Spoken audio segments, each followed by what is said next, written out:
सर्वेभ्यः नमो नमः। आज की कक्षा में हम संस्कृत का कुछ व्याकरण का पोर्शन देखेंगे कि संस्कृत व्याकरण में क्या क्या होता है। तो देखिए, किसी भी भाषा का व्याकरण अगर हमें पढ़ना है तो बिल्कुल बेसिक से हमें उसका आरंभ करना चाहिए। हमने हमारी कक्षा का आरंभ भी बेसिक से किया था, वर्णमाला से। अब वर्णमाला के बाद क्या होता है कि वर्णमाला में जो वर्ण होते हैं उनका उपयोगिता क्या है कि उनका उपयोगिता है शब्द बनाने में। अगर वर्णों का कुछ उपयोग है तो उसका आरंभिक उपयोग है कि शब्दों का निर्माण होना, क्योंकि शब्द किसे कहते हैं कि दो या दो से अधिक वर्णों से मिलकर के जो रचना तैयार होती है वो शब्द कहलाती है। तो देखिए, संस्कृत भाषा में जो शब्द हैं वो कितने प्रकार के हैं वो पहले हमें समझना होगा। तो संस्कृत भाषा के जो शब्द हैं वो लिंग के आधार पर डिवाइडेशन किया गया है उनका। तो 3 प्रकार के शब्द हैं: पुल्लिंग शब्द, स्त्रीलिंग शब्द और नपुंसकलिंग शब्द। अब इन तीनों प्रकारों में पुल्लिंग शब्दों को हम कैसे पहचाने, स्त्रीलिंग शब्दों को कैसे पहचाने और नपुंसकलिंग शब्दों को कैसे पहचाने कि कौन सा शब्द किस लिंग में है। तो देखिए, यहाँ आपको सामने दिख रहा होगा पुल्लिंगम। पुल्लिंगम के आगे लिखा हुआ है रामः, श्यामः, शिक्षकः, बालकः, अध्यापकः, सेवकः इत्यादि। तो पुल्लिंग शब्दों को पहचानने का सीधा सीधा सा नियम यह है कि जिन शब्दों के अंत में आपको विसर्ग दिखाई दे, क्या दिखाई दे? विसर्ग। विसर्ग मतलब ये जो दो बिंदियाँ आपको नजर आ रही है, विसर्ग है। तो जिन शब्दों के लास्ट में, अंत में ये दो बिंदियाँ ऐसे विसर्ग जो दिखाई देगा वो कहलाएगा पुल्लिंग शब्द।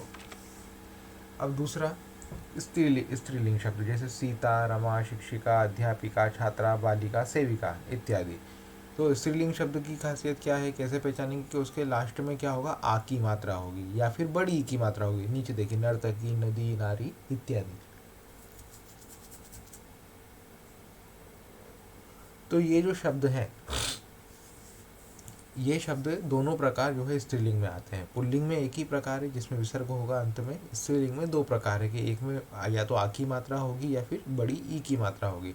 नपुंसकलिंग शब्द क्या है? नपुंसकलिंग में लास्ट में आधा म होता है। फलम, पत्रम, चित्रम, पुष्पम, विमानम, भवनम इत्यादि।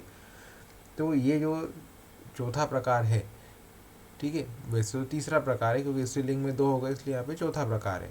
तो ये चौथा प्रकार है, इसको कैसे आइडेंटिफाई करना कि लास्ट में आधा म होता है। तो ये बिल्कुल बेसिक नियम है संस्कृत में शब्दों को पहचानने का। बेसिक नियम इसलिए बोल रहा हूँ क्योंकि आगे और भी अलग अलग प्रकार के शब्द हमें देखने को मिलेंगे, तो उनमें कदाचित ये नियम न लगे।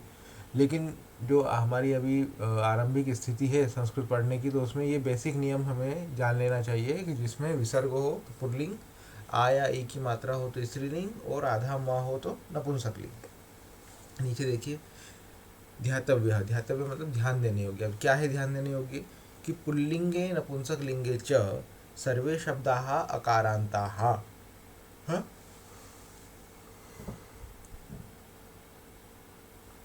मतलब क्या है कि पुल्लिंग और नपुंसक लिंग में जो शब्द हैं वो सभी अकारांत हैं, मतलब उनका अंतिम स्वर जो है वो अ है। स्त्रीलिंगे आकारांताः ईकारांताः, और स्त्रीलिंग के जो शब्द हैं वो आकारांत मतलब आ की मात्रा वाले और ई की मात्रा वाले हैं।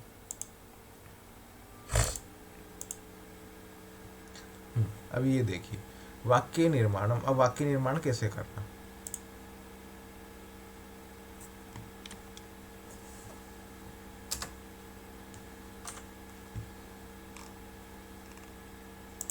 हाँ, किसी भी शब्द से वाक्य निर्माण हम कैसे कर सकते हैं?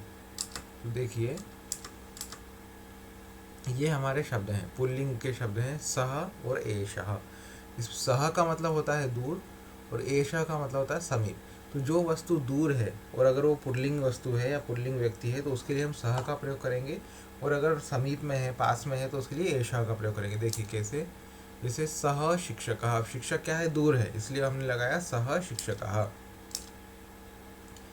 एषः युवकः। अब ये जो युवक है ये समीप में है। ये जो एरो है, एरो हमें बता रहा है कि जो बड़ा एरो है वो दूर का संकेत कर रहा है, जो छोटा एरो है वो समीप का, पास का संकेत कर रहा है। एषः युवकः, ठीक है।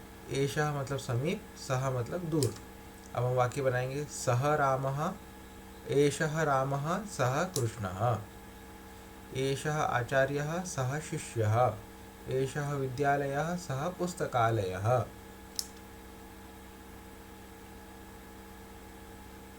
एषः बालकः सः जनकः, एषः मयूरः सः वानरः।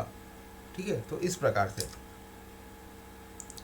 से हम क्या कर सकते हैं, वाक्य निर्माण कर सकते हैं सह और एषः को लेकर। ये जो वाक्य होंगे सह एषः वाले, ये सिर्फ और सिर्फ क्या होंगे, पुल्लिंग के वाक्य होंगे। अब देखिए स्त्रीलिंग में कैसे वाक्य बनाना, तो स्त्रीलिंग में वाक्य बनाएंगे सा और एषा। ठीक है, सा मतलब दूर, एषा मतलब पास। देखिए सा शिक्षिका, अब शिक्षिका दूर है इसलिए सा शिक्षिका। एषा शिक्षिका, ठीक है, एक शिक्षिका दूर खड़ी है तो उसके लिए हमने सा का प्रयोग किया, एक समीप में है तो उसके लिए एषा का प्रयोग किया, एषा शिक्षिका। देखिए एषा मतलब समीप, सा मतलब दूर। एषा सीता सा राधा, एषा आचार्या सा छात्रा, एषा नदी सा धारा, एषा बालिका सा जननी, एषा मयूरी सा चटका। चटका यानी चिड़िया। ठीक है, अब तीसरा प्रकार हमारा क्या है, नपुंसकलिंग। नपुंसकलिंग के वाक्य कैसे बनाएंगे, तो उसमें भी जो है दूर और समीप के वाक्य बनाने होंगे, तो हम प्रयोग करेंगे तत् और एतत्। तत् मतलब दूर, एतत् मतलब समीप। देखिए तत्फलम, ये जो फल है दूर है इसलिए तत्फलम। एतत् नेत्रम, ये जो नेत्र है ये समीप में है, तो जो दूर है उसके लिए तत्, जो पास में है उसके लिए एतत्। एतत् गृहम तत् उद्यानम, एतत् दुग्धम तत् जलम, एतत् भवनम तत् मंदिरम, एतत् लोकयानम तत् विमानम, एतत् पुष्पम तत् पर्णम। ठीक है, तो इस प्रकार से जो ये शब्द हैं ये डिवाइडेड है। किस में डिवाइडेड है, पुल्लिंग, स्त्रीलिंग और नपुंसकलिंग में। देखो यहाँ पे कुछ ये चित्र दिए गए हैं अभ्यास के लिए। ठीक है, यहाँ लिखा है, ध्यान से देखिए। यहाँ पे प्रश्न किया उन्होंने, एतत्, एषः और एषा। इसके साथ हमें यहाँ पे जो वो टेबल में जो शब्द दिए हैं उसमें देखना है कि कहाँ पर हमें एतत् लगाना है, कहाँ पर एषः लगाना है और कहाँ एषा लगाना है। तो भल्लूकः पहला जो शब्द है भल्लूक, अब उसमें विसर्ग है। विसर्ग है मतलब वो पुल्लिंग है, तो पुल्लिंग के लिए क्या आता है, एषः भल्लूकः। दूसरा शब्द है माला। अब माला शब्द क्या है, आकारांत है, आ है लास्ट में, तो जिसके लास्ट में आ होता है उसमें हम क्या करते हैं, स्त्रीलिंग का प्रयोग करते हैं। तो स्त्रीलिंग शब्द हमारे पास है एषा, एषा माला। धीवरः, एषः धीवरः। द्रोणी, अब द्रोणी में बड़ी ई की मात्रा आ गई, बड़ी ई की मात्रा मतलब स्त्रीलिंग, तो एषा द्रोणी। द्रोणी मतलब बाल्टी। युतकम, अब युतकम में देखिए आधा म दिख रहा है, आधा म दिख रहा है, अर्थात ये नपुंसकलिंग है। तो नपुंसकलिंग में क्या प्रयोग होता है, एतत्, एतत् युतकम। तो इस प्रकार से आप ये जो जितने भी शब्द हैं इन सभी शब्दों में क्या करना है, देखिए ऊपर वाली जो टेबल है, पहली टेबल भल्लूकः, माला, धीवरः वाली, देवता, अंकनी, विदूषक, इस टेबल में एतत्, एषः और एषा इसका प्रयोग करके लिखना है। दूसरी जो टेबल है जिसमें द्विचक्रिका है, कृष्णफलकम, हरिणः, सम्मार्जनी, कर्कटी, इसमें क्या करना है, इसमें तत्, सह और सा इसका प्रयोग करके रखना है। तो मतलब ऊपर वाली जो टेबल है वो समीप वाले शब्दों के लिए है, नीचे वाली टेबल जो है वो दूर के शब्दों के लिए है। तो इन सभी शब्दों के साथ आपको ये बना करके लिखना है। ये हो गया आपका गृह कार्य। ठीक है, अब आगे देखिए कि अब संस्कृत में क्या होता है इसके बाद। ये तो हो गए हमारे शब्दों के प्रकार। अगला होता है संस्कृत में वचन। जैसे अपन सिंगुलर प्लूरल पढ़ते हैं अन्य भाषाओं में, एक वचन, बहुवचन, संस्कृत में 3 प्रकार के वचन होते हैं, एक वचन, द्विवचन और बहुवचन। एक वचन मतलब जब किसी एक व्यक्ति की, एक वस्तु की बात हो जहाँ पर की जाएगी तो उसको एक वचन कहेंगे। जहाँ पर 2 वस्तुओं की या 2 व्यक्ति की बात की जाएगी वो द्विवचन होगा, और जहाँ 2 से अधिक की बात की जाएगी वो बहुवचन होगा। देखिए कैसा, पुल्लिंग में एक वचन द्विवचन कैसा होता है, सह और एषः, ये हमने पढ़ा, ये एक वचन में था। तो सह का द्विवचन बनता है तौ और बहुवचन बनता है ते। एषः का, एषः एक वचन है, इसका द्विवचन बनता है एतौ और बहुवचन बनता है एते। देखिए ये क्या है, बालकः या युवकः। तो हमने प्रयोग कर सकते हैं सह युवकः, वह एक युवक है, तौ युवकौ वह 2 युवक हैं, ते युवकाः वे बहुत सारे युवक हैं। अब स के स्थान पर अगर हमें मान लिया समीप का प्रयोग करना है तो एषः युवकः, यह युवक है, एतौ युवकौ ये दोनों युवक हैं। एते युवकाः ये सभी युवक हैं। तो युवकः युवकौ युवकाः ये हो गया एक वचन, द्विवचन और बहुवचन। उसी प्रकार रामः रामौ रामाः, कृष्णः कृष्णौ कृष्णाः, गजः गजौ गजाः, सिंहः सिंहौ सिंहाः, मयूरः मयूरौ मयूराः। गजः का मतलब होता है हाथी। स्वर्णकारः स्वर्णकारौ स्वर्णकारः, स्वर्णकार मतलब सुनार। देखिए अब यहाँ पर ये चित्र दिए हैं, इस चित्र के आधार पर हमें एक वचन द्विवचन बहुवचन लिखना है। पहला चित्र क्या है, मोर का है, तो उसके लिए मयूरः मयूरौ मयूराः। दूसरा चित्र क्या है, वृक्ष है, वृक्षः वृक्षौ वृक्षाः। तीसरा चित्र क्या है, वानर, बंदर का, वानरः वानरौ वानराः।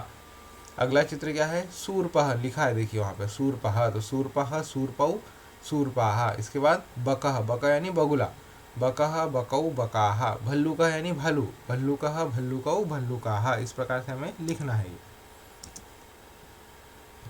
ठीक है। इसके बाद आता है स्त्रीलिंग। ये तो हमने जो पढ़ा वो पुल्लिंग था। अब स्त्रीलिंग मतलब आकारांत शब्द, उसमें एक वचन द्विवचन बहुवचन कैसा होगा, तो सा ते ताः, और ऐशा जब करेंगे तो ऐशा एते एताः।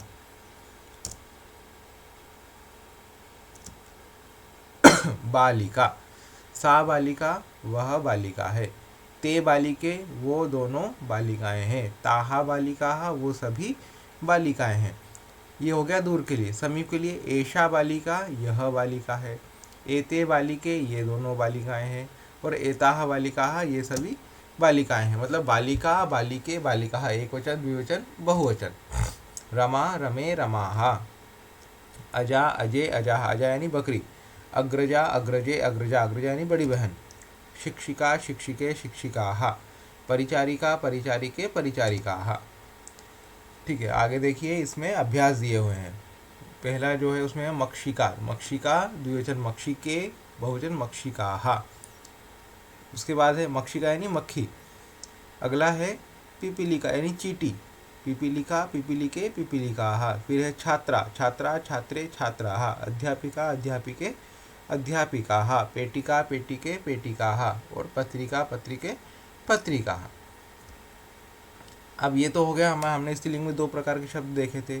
आकारांत मतलब जिसके अंत में आ की मात्रा थी। अब अगला शब्द का है ईकारांत मतलब जिसके अंत में बड़ी ई की मात्रा होती है। तो उसका प्रयोग कैसे करना देखिए।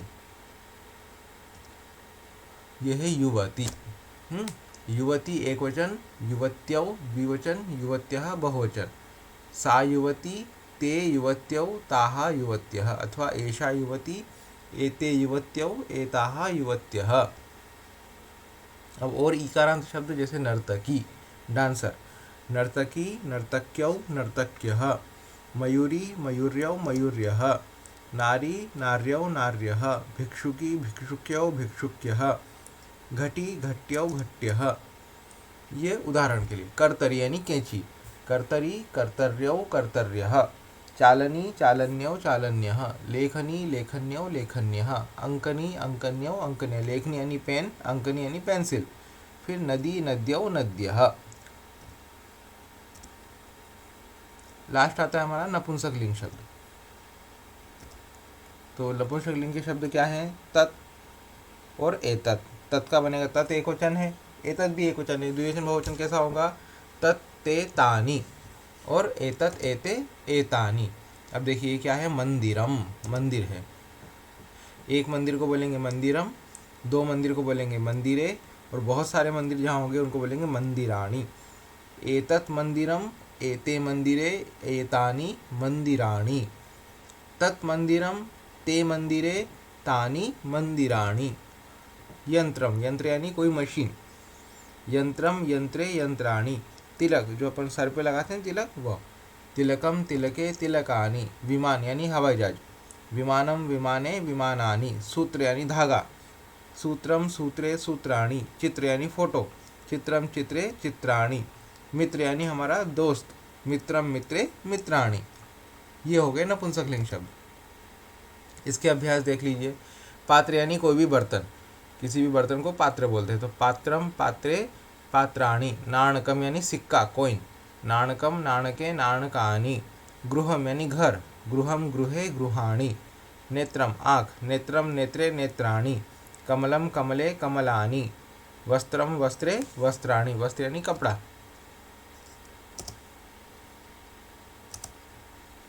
अब देखिए एतत् शब्द जो है उसका प्रयोग कैसे करना है। पुल्लिंग होगा तो एषः एतौ एते, इस प्रकार से एतत् शब्द का प्रयोग होगा। स्त्रीलिंग में एषा एते एताः, नपुंसकलिंग में एतत् एते एतानि। अब तत् शब्द का प्रयोग कैसे करना। पुल्लिंग में सह तौ ते, स्त्रीलिंग सा ते ताः, नपुंसकलिंग तत् ते तानि। किम शब्द ये प्रश्न बनाने के काम में आता है, इसका आपको आवश्यकता नहीं है। संज्ञा शब्द, जैसे हमने 4 प्रकार के शब्द देखे थे, तो बालक शब्द मतलब पुल्लिंग शब्द, बालकः बालकौ बालकाः। बालिका स्त्रीलिंग शब्द, बालिका बालिके बालिकाः। नदी शब्द ईकारांत, नदी नद्यौ नद्यः। पुस्तक शब्द नपुंसकलिंग, पुस्तकम पुस्तके पुस्तकानि। ठीक है, तो इस प्रकार से जो है हम ये शब्द निर्माण करना सीख सकते हैं। शब्द निर्माण के लिए आप ध्यान में रखिएगा कि हमने आज जो जो पढ़ा है। इसके बाद अगला हमारा टॉपिक आता है अस्ति और नास्ति। अस्ति मतलब है, नास्ति मतलब नहीं है।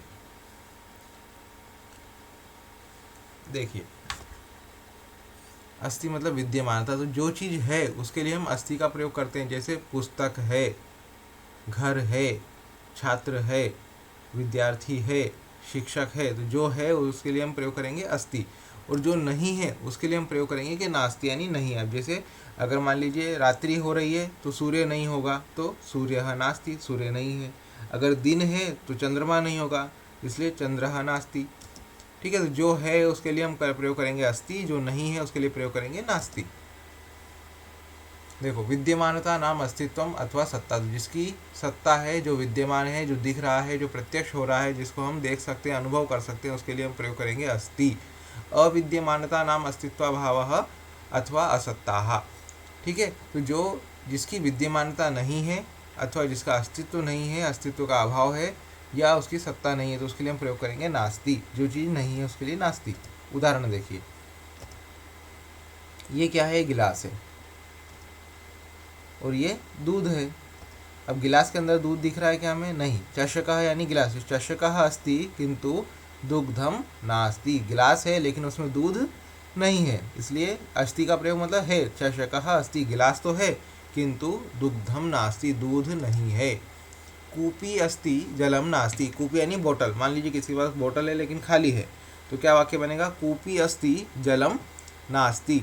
लेखनी यानी होता है पेन, और पुनः पूर्णी मतलब होता है रिफिल। तो लेखनी अस्ति, लेकिन मान लीजिए उसके अंदर रिफिल नहीं है, तो हम क्या बोलेंगे, पुनः पूर्णी नास्ति।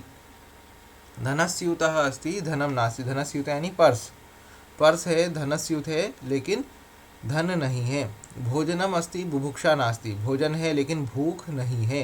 रोटी का अस्ति शाकम नास्ति, रोटी है लेकिन सब्जी नहीं है। तो जो चीज़ है उसके लिए हम प्रयोग करेंगे अस्ति, जो चीज़ नहीं है उसके लिए प्रयोग करेंगे नास्ति।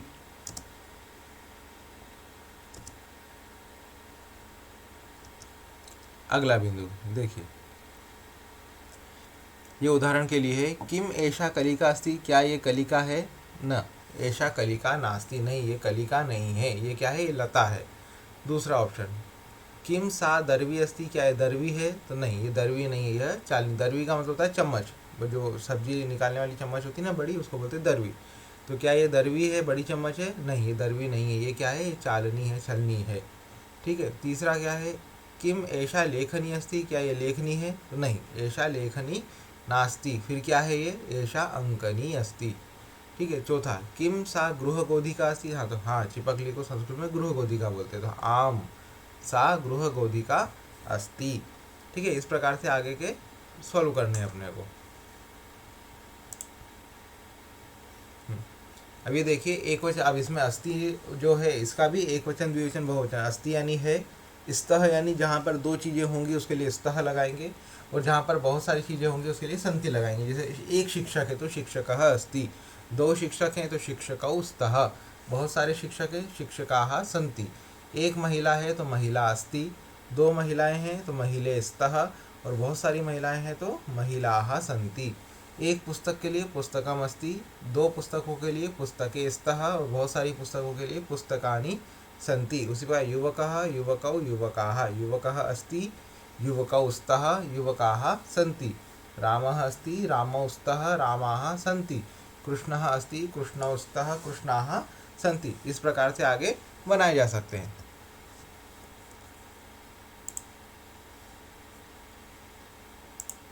ठीक है। उसी प्रकार अस्ति स्तः सन्ति, ये क्या है, क्रियापद है, तो स्त्रीलिंग में भी वही रहेगा। युवती अस्ति युवती है, युवत्यौ स्तः दो युवतियाँ हैं, युवत्यः सन्ति बहुत सारी युवतियाँ हैं। रमा अस्ति रमे स्तः रमाः सन्ति। कोकिला अस्ति कोकिले स्तः कोकिलाः सन्ति। कोकिला यानी कोयल। ठीक है। उसी प्रकार ये हो गया, वो हो गया स्त्रीलिंग। ये हुआ अब नपुंसकलिंग। फलम अस्ति फल है, फले स्तः दो फल हैं, फलानि सन्ति बहुत सारे फल हैं। पुष्पम अस्ति पुष्प है, पुष्पे स्तः दो पुष्प हैं, पुष्पाणि सन्ति बहुत सारे पुष्प हैं। ठीक है। ये हो गए हमारे सामान्य वाक्य। अगला हमारा आता है क्रिया परिचय। ये मुख्य टॉपिक है। क्रिया परिचय मतलब कि वर्ब किसे कहते हैं, वर्ब की पहचान क्या है, कैसे उसका यूज होता है। ठीक है। तो वर्ब को संस्कृत में कहेंगे क्रिया अथवा धातु। तो देखिए पहली क्रिया क्या है, पठति। पठति यानी पढ़ता है। रामः पठति राम पढ़ता है। शिक्षकः पठति शिक्षक पढ़ता है। छात्रः पठति छात्र पढ़ता है। मान लीजिए छात्र का नाम है गौरवः पठति गौरव पढ़ता है। सुरेशः पठति सुरेश पढ़ता है। स्त्रीलिंग में अगर है तो बालिका पठति बालिका पढ़ती है। महिला पठति महिला पढ़ती है।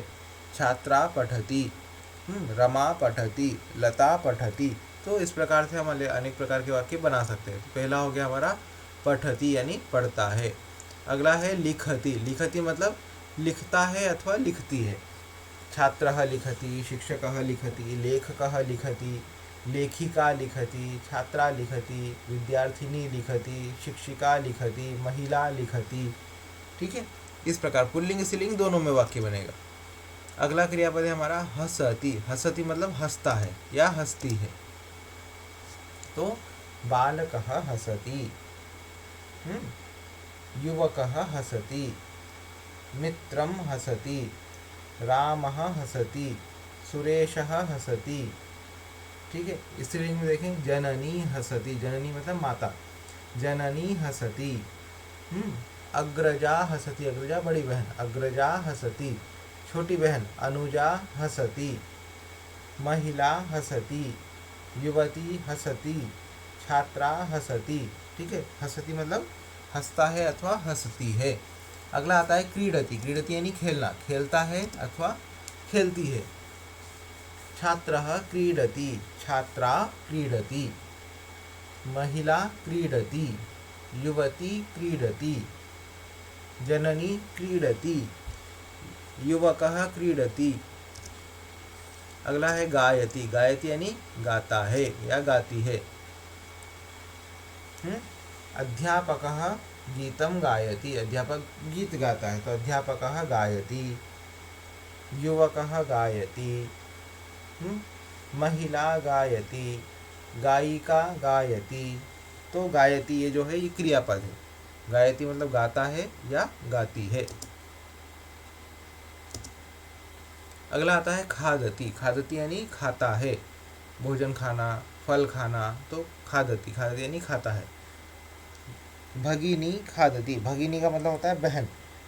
ठीक है। अब छोटी बहन होगी तो उसके लिए बोलेंगे अनुजा, बड़ी बहन होगी तो बोलेंगे अग्रजा। ठीक है। तो अग्रजा खादति, अनुजा खादति।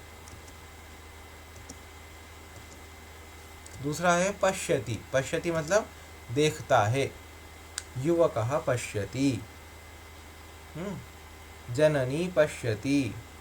जनकः पश्यति। जनकः पिता। जनकः पश्यति। अध्यापकः पश्यति। छात्रः पश्यति। सेविका पश्यति। फिर है गच्छति यानी जाता है। छात्रः गच्छति। शिक्षकः गच्छति। शिक्षिका गच्छति। महिला गच्छति। युवती गच्छति। गच्छति जाता है जाती है। फिर है आगच्छति। आगच्छति मतलब आता है या आती है।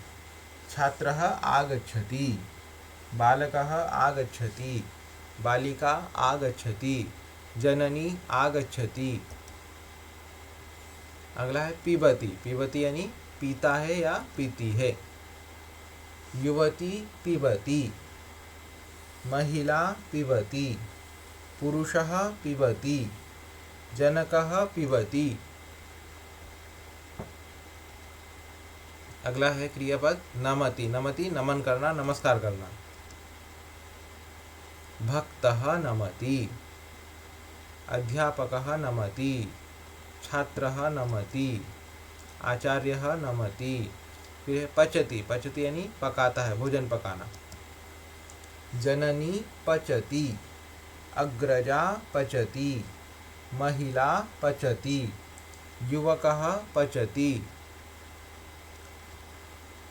आरोहति। आरोहति यानी चढ़ना, जैसे पेड़ पे चढ़ना, पहाड़ पे चढ़ना, तो ये सब कहलाता है आरोहति। युवकः आरोहति, युवती आरोहति, वानरः आरोहति। अगला है अर्चति यानी अर्चना करना, पूजन करना। भक्तः अर्चति, जनकः अर्चति, जननी अर्चति। पतति यानी गिरना। पत्रम पतति, जैसे पेड़ से अगर पत्ता गिर रहा है तो पत्रम पतति। सैनिकः पतति, युवकः पतति, युवती पतति, बालिका पतति। पतति गिरता है या गिरती है। ठीक है, अब देखिए ये सब क्रियापद वाक्य दिए हुए हैं, शब्द दिए हैं, उसके साथ हमें वाक्य लगाना है। जो हमें दिख रहा है कि भाई वो क्या कर रहा है वैसा देख के बनाना है। पहला वाक्य जैसे बालकः, बालक क्या कर रहा है, पढ़ रहा है, तो बालकः पठति। दूसरा वाक्य क्या है, बालिका, बालिका क्या कर रही, खेल रही है, बालिका क्रीडति। तरुणः, तरुण जो है क्या है, दौड़ रहा है, तो उसके लिए धावति। भक्त क्या कर रहा है, अर्चति, पूजा कर रहा है ना, पूजन अर्चन करना है तो अर्चति। गायक क्या कर रहा है, गा रहा है, तो गायकः गायति। नटः नृत्यति, नृत्य कर रहा है, नटः नृत्यति। वानरः आरोहति, बालकः खादति, पुत्री खादति। वृद्धा पश्यति, पश्यति देख रही है। अध्यापकः पाठयति। वृद्धः उपविशति, उपविशति यानी बैठा है, वृद्धः उपविशति। जननी पचति, चोरः धावति। यात्रिकः पिबति, धनिकः यच्छति। धनी क्या कर रहा है, दे रहा है, दान दे रहा है, तो धनिकः यच्छति, यच्छति देता है या देती है। अब देखिए यहाँ पे ये बताया है, नमति यानी नमनम करोति, नमन करता। अब नमति की जगह हम नमनम करोति ऐसा भी लिख सकते हैं। स्मरति स्मरणम करोति, भ्रमति भ्रमणम करोति, रोदिति रोदनम करोति, ध्यायति ध्यानम करोति, निंदति निंदनम करोति, निंदा करना। गर्जति गर्जनम करोति, चिंतयति चिंतनम करोति, शृणोति श्रवणम करोति, स्नाति स्नानम करोति, निद्राति निद्रां करोति। सोना, निद्राति यानी सोना, निद्रा कर, निद्रा लेना। रचयति रचनाम करोति।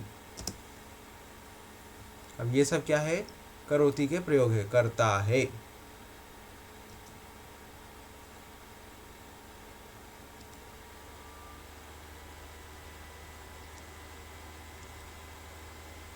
अब क्रियापद में भी 3 प्रकार की क्रियापद होती है, एक वचन की क्रिया, द्विवचन की क्रिया और बहुवचन की क्रिया। क्रीडति यानी एक बच्चा खेल रहा है तो, एक युवक खेल रहा है तो क्रीडति। 2 लोग खेल रहे हैं तो क्रीडतः, और 2 से अधिक खेल रहे होंगे तो क्रीडन्ति। उसके बाद पठति पठतः पठन्ति, गच्छति गच्छतः गच्छन्ति, हसति हसतः हसन्ति, लिखति लिखतः लिखन्ति, भ्रमति भ्रमतः भ्रमन्ति, प्रविशति प्रविशतः प्रविशन्ति। प्रविशति यानी प्रवेश करना। ठीक है, उसी प्रकार इसमें भी है।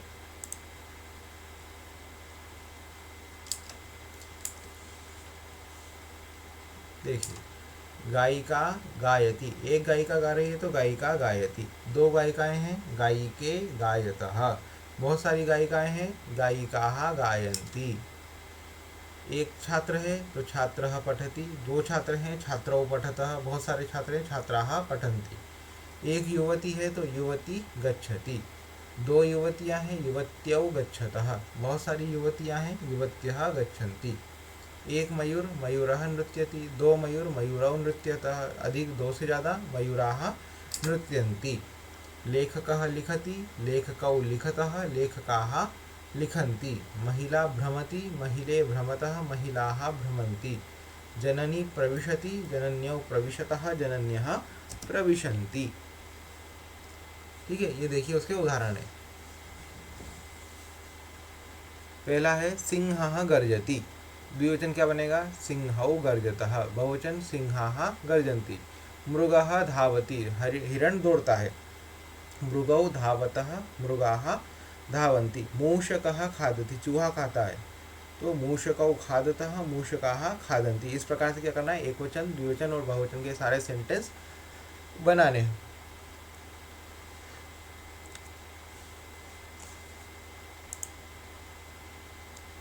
ठीक है, अभी आज की कक्षा हम व्याकरण की यहाँ तक रखते हैं। जो अगले यहाँ इतने टॉपिक आपके अभी कोर्स में आए थे, अब इसके आगे के जो को टॉपिक आएंगे वो हम आगे की कक्षा में पढ़ेंगे।